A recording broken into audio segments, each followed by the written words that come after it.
Berita tentang kekalahan tersebut sangat dirahasiakan oleh Jepang. Bahkan, semua stasiun radio disegel oleh Jepang. Tetapi, tokoh golongan muda yakni Sultan Syahrir, Wikana, Darwis, dan Hairul Saleh mendengar kabar ini melalui radio BBC. Designated Allied Supreme Commander to accept the surrender of the Japanese. Kawan-kawan, tentara Jepang telah menyerah terhadap sekutu. Ini berarti terjadi kekosongan kekuasaan di Indonesia. Kita harus mendesak golongan 2 terutama Bung Karno untuk memproklamirkan kemerdekaan. Betul sekali kawan. Tetapi jangan sampai diproklamasikan oleh PPKI. Mengapa kau berpendapat demikian sobat? Karena PPKI adalah badan hukum Jepang. Kita tidak ingin ada campur tangan Jepang dalam proklamasi kemerdekaan kita. Lalu siapa yang berhak memproklamasi kemerdekaan? Bung Karno sebagai pemimpin rakyat atas nama rakyat dan melalui siaran radio. Tetapi permasalahannya, apakah beliau setuju? Beliau akan merupakan ketua PPKI. Kalau beliau tetap menginginkan naskah proklamasi disusun oleh PPKI, paksa saja dia. Kalau perlu apa? Kita harus membicarakannya baik-baik dengan beliau, wis. Betul kawan, kekerasan bukan penyelesaian yang tepat. Sebaiknya setelah Bung Karno pulang dari darat, kita segera menemuinya. Betul! Tanggal 14 Agustus 1945, Syahrir, Wikana, Darwis, dan Saleh menemui Bung Karno di kediamannya. Silakan masuk.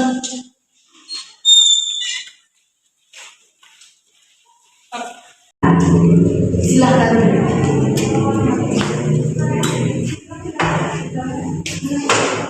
Tiga, ada maksud apa saudara-saudara datang kemari? Begini Bu, Jepang telah menyerah terhadap sekutu.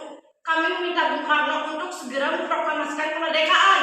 Tetapi kan ada badan yang berhak untuk memproklamasikan itu semua. Maksud Anda PPKI? Ya betul, PPKI, karena PPKI lebih tahu hal-hal apa saja harus disiapkan. Kami atas nama golongan muda tidak setuju apabila proklamasi dipersiapkan oleh PPKI. Karena PPKI adalah badan hukum Jepang. Kami tidak ingin kemerdekaan yang kita peroleh ada campur tangan dari pemerintah Jepang. Memproklamasikan kemerdekaan Indonesia itu adalah hak dan tugas PPKI. Baik, kalau pendapat Anda begitu, kami mohon mundur. Silahkan. Akhirnya, karena masing-masing mempertahankan pendapatnya, keempat orang golongan muda tersebut berpamitan kepada Bung Karno.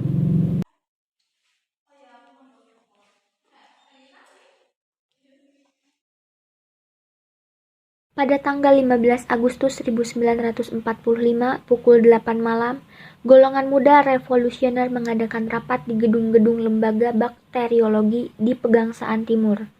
Dan mereka tetap berpendirian bahwa kemerdekaan adalah hak dan urusan rakyat Indonesia sendiri. Dan hasil keputusan rapat tersebut disampaikan oleh Wikana, Hairul Saleh, Sukarni, dan Darwis kepada Bung Karno. Di kediaman Bung Karno juga terdapat Bung Hatta, Ahmad Subarjo, Dr. Buntaran, Dr. Sanusi, dan Iwa Kusuma Sumantri. Selamat malam, Bung Karno. Ada maksud apa lagi Anda datang kemari? Sekarang, Bu, malam ini juga kita kobarkan revolusi. Kami sudah siap mempertaruhkan jiwa kami. Jika Bung Karno tidak mengeluarkan pengumuman pada malam ini juga, maka akan terjadinya pertumpahan darah dan pembunuhan besar-besaran esok hari. Mendengar kata-kata ancaman seperti itu, Soekarno naik darah dan berdiri menghampiri Wikana. Ini batang leherku. Kau bisa seret saya ke pojok itu dan potonglah leherku. Kau tidak usah menunggu esok hari. Jepang ada masa silam. Mengapa kau meminta Soekarno untuk melakukan proklamasi tersebut?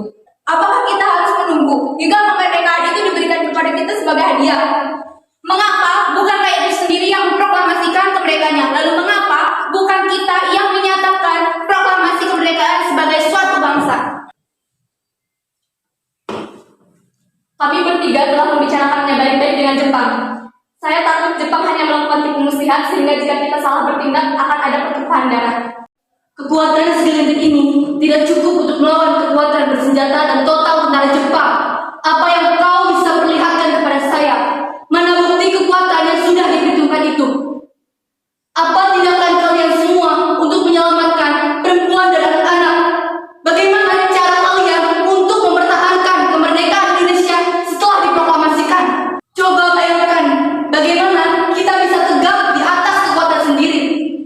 Sekarang saya butuh waktu untuk berunding karena saya tidak Karno, Hatta, Ahmad Subarjo, Dr. Buntaran, Dr. Sanusi, dan Iwa Kusuma Sumantri yang hadir malam itu pun melakukan perundingan. Setelah selesai berdiskusi, Hatta menyampaikan hasil perundingannya kepada golongan muda.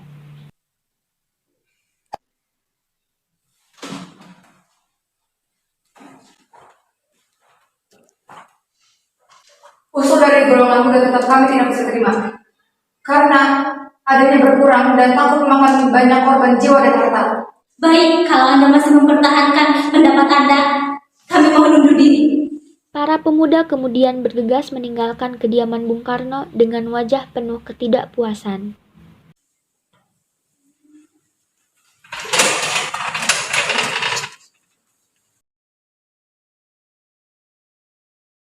Setelah mengetahui pendirian golongan tua, pada pukul 12 malam golongan muda melakukan rapat di asrama Baperpi, Jalan Cikini nomor 71.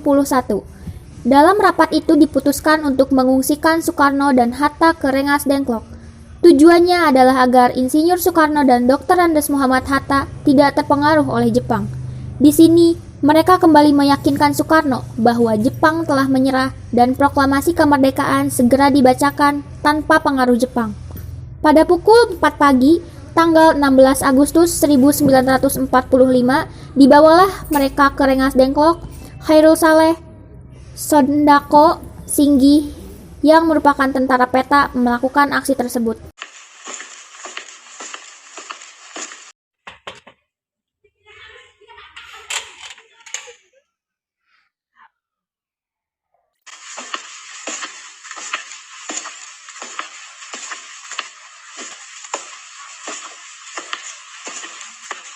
Jepang dan kelas Soekarno, hal proklamasi harus disusun oleh PPKI.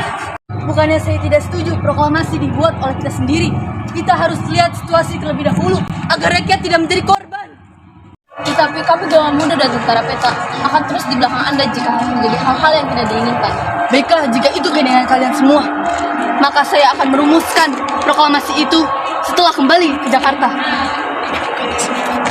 Sondako Singgi akhirnya menyampaikan berita gembira tersebut sesampainya di Rengas Dengklok, dan ia bergegas kembali ke Jakarta untuk menyampaikan hal tersebut kepada para pemimpin muda.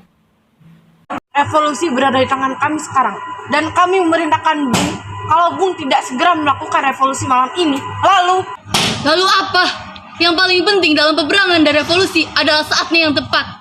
Di Saigon, saya sudah merencanakan untuk seluruh pekerjaan kita dijalankan tanggal 17. mengapa justru harus diambil tanggal 17? Kenapa tidak sekarang atau tanggal 16-nya saja? Saya tidak bisa menerangkan dalam pikiran akal mengapa tanggal 17 lebih memberi harapan kepada saya. Tetapi, saya bisa merasakan dalam kalbu saya bahwa tanggal 17 itu adalah tanggal yang baik. Angka 17 itu adalah angka yang suci. Pertama-tama, kita berpuasa di bulan suci Ramadan. Waktu semua kita berpuasa, itu berarti waktu suci bagi kita semua. Tanggal 17 besok adalah Jumat.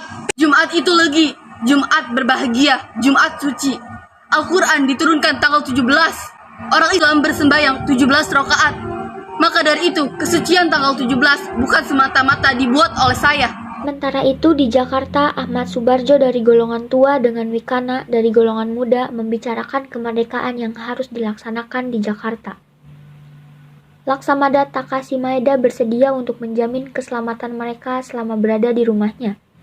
Berdasarkan kesepakatan itu, Yusuf Kunto dari pihak muda hari itu juga mengantar Ahmad Subarjo bersama sekretaris pribadinya, Sudiro, ke Rengas Dengklok untuk menjemput Soekarno dan Hatta.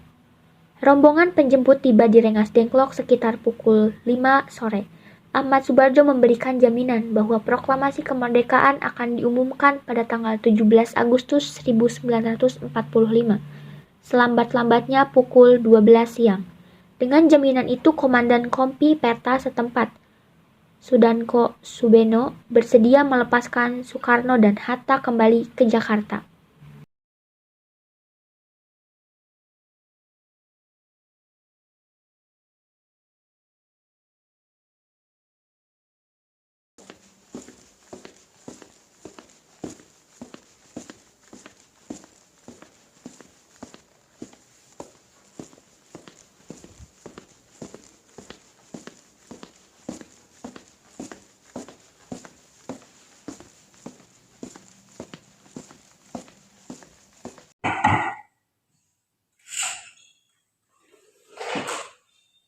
Silahkan pakai rumahku saja, Bung Karno. Keamanan akan saya jamin. Terima kasih. Ruangan mana yang bisa saya pakai? Ruang makan dan semanggi.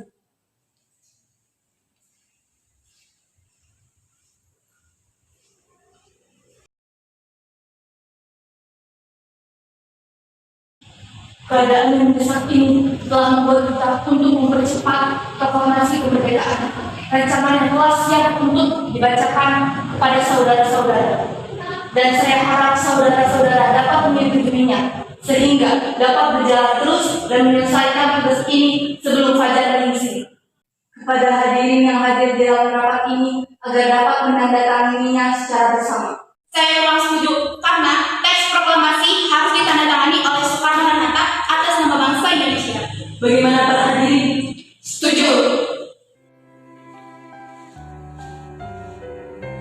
Tolong ketikkan saya itu. Baiklah. Indonesia tanah air kita, pusaka Terima kasih. abadi nan jaya. Indonesia sejak dulu kala tetap dipuja-puja bangsa. Setelah terjadi perdebatan tentang di mana lokasi pembacaan naskah proklamasi, akhirnya disepakati bahwa pembacaan naskah proklamasi dibacakan di Jalan Pegangsaan Timur nomor 56, pukul 10 pagi. Para undangan dan warga Jakarta pun berbondong-bondong menuju kediaman Bung Karno tersebut. Bung Karno lalu menyampaikan pidatonya sebelum membacakan naskah proklamasi. Saudara-saudara sekalian, saya telah meminta saudara hadir di sini untuk menyaksikan peristiwa maha penting dalam sejarah kita. Berpuluh-puluh tahun kita bangsa Indonesia telah berjuang untuk kemerdekaan tanah air kita. Bahkan telah beratus-ratus tahun. Gelombangnya aksi kita untuk mencapai kemerdekaan itu ada naik dan turunnya. Tetapi jiwa tetap menuju cita-cita. Juga di dalam zaman Jepang, usaha kita untuk mencapai kemerdekaan nasional tidak berhenti. Di dalam zaman Jepang ini, tampaknya saja kita menyadarkan diri kepada mereka. Tetapi pada hakikatnya, tetap kita menyusun tenaga sendiri. Tetap kita percaya pada kekuatan sendiri. Sekarang tibalah saatnya kita benar-benar mengambil nasib yang berani. Mengambil nasib dalam tangan sendiri. Akan dapat berdiri dengan kuatnya. Maka kami tadi malam telah merumuskan dengan pemuda-pemuda rakyat. Permusyawaratan itu sekata-kata menyatakan untuk kemerdekaan kita. Saudara-saudara, dengan ini kami nyatakan kebulatan tekad itu. Dengarkanlah proklamasi ini. Proklamasi.